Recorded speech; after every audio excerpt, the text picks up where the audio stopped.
विपक्ष जिस तरीके से हरियाणा में हारा, उससे बड़ी हार की ओर अग्रसर होगा झारखंड में। दे रहे राजद को जिस तरीके से साइडलाइन किया गया, खुलकर ये लोग एक दूसरे के ऊपर आरोप प्रत्यारोप ये लोग लगा रहे हैं, तो मैं मानता हूं कि इंडी अलायंस तथाकथित एक बड़ी हार की ओर अग्रसर हो रहा है और एनडीए मजबूत सरकार पुनः झारखंड में बनाने जा रही है। हेमंत जी की सरकार देख लिया, झारखंड के लोग को शर्मसार होना पड़ा कि उनका मुख्यमंत्री भ्रष्टाचार के आरोपों में जेल में है। जैसे जैसे 2024 के झारखंड विधानसभा चुनाव की तारीख नजदीक आ रही है, ठीक वैसे वैसे ही सियासी बयानबाजी तेज हो गई है।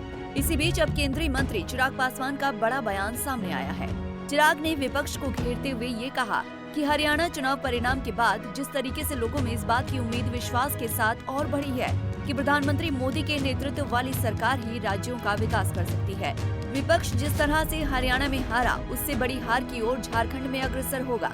मैं मानता हूं कि इंडी गठबंधन तथा कथित एक बड़ी हार की ओर अग्रसर हो रहा है। झारखंड में एनडीए मजबूत सरकार बनाने जा रही है। में जो उत्साह है, हरियाणा चुनाव परिणामों के बाद जिस तरीके से लोगों में इस बात की उम्मीद विश्वास के साथ और बढ़ी है कि प्रधानमंत्री जी के नेतृत्व, उनके सोच वाली सरकार ही राज्यों का विकास कर सकती है। ऐसे में विपक्ष जिस तरीके से हरियाणा में हारा, उससे बड़ी हार की ओर अग्रसर होगा झारखंड में। अभी तो चुनाव लड़ने से पहले एक दूसरे के घटक दलों को ये लोग सम्मान नहीं दे रहे। राजद को जिस तरीके से साइडलाइन किया गया, खुलकर ये लोग एक दूसरे के ऊपर आरोप प्रत्यारोप ये लोग लगा रहे हैं, तो जो लोग गठबंधन में सीट बंटवारे में ही एक दूसरे का सम्मान नहीं कर रहे, तो ऐसे में चुनाव में कैसे अपने वोटर्स को कन्विंस करेंगे एक दूसरे के पक्ष में मतदान करने के लिए। तो मैं मानता हूं कि इंडी अलायंस तथाकथित एक बड़ी हार की ओर अग्रसर हो रहा है और एनडीए मजबूत सरकार पुनः झारखंड में बनाने जा रही है। हेमंत जी की सरकार देख लिया, झारखंड के लोग को शर्मसार होना पड़ा कि उनका मुख्यमंत्री भ्रष्टाचार के आरोपों में जेल में है। तो ऐसे में एक मजबूत एनडीए की सरकार अब झारखंड में बनने जा रही है। बिहार में भी चुनाव होने वाले हैं, उपचुनाव क्या रहेगा, नतीजा क्या आकलन है? मुझे पूरा विश्वास है कि एनडीए की सरकार, एनडीए की जीत इन चारों सीटों पर, उपचुनाव जो बिहार में 4 जगह पे होने जा रहे हैं उसमें भी होगी।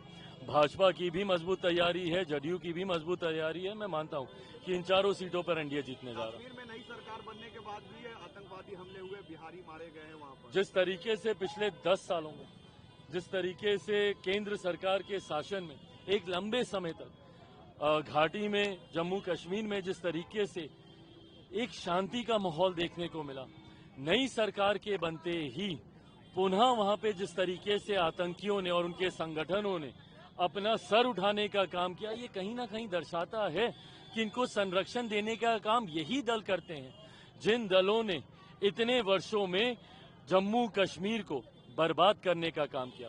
पिछले कुछ समय तक जब तक केंद्र का शासन वहां पर रहा, परिस्थितियों में सुधार आया, पर आज नई सरकार के बनने के बाद और पुनः उमर अब्दुल्ला जी जिस तरीके से वहां के मुख्यमंत्री बने हैं, जिस तरीके से आतंकी गतिविधियां दोबारा से सक्रिय हुई हैं, कहीं ना कहीं सरकार और ये लोग उनको संरक्षण देने का काम करते हैं, इसकी आशंका अब जाहिर होने लगी। बहरहाल झारखंड विधानसभा की 81 सीटों पर 2 फेज में मतदान होंगे।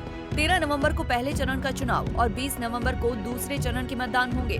तो वहीं बिहार की 4 विधानसभा सीटों इमामगंज, रामगढ़, बेलागंज, तरारी में 13 नवंबर को ही उपचुनाव होंगे और 23 नवंबर को मतगणना की जाएगी। Bureau report, Punjab Kesari TV.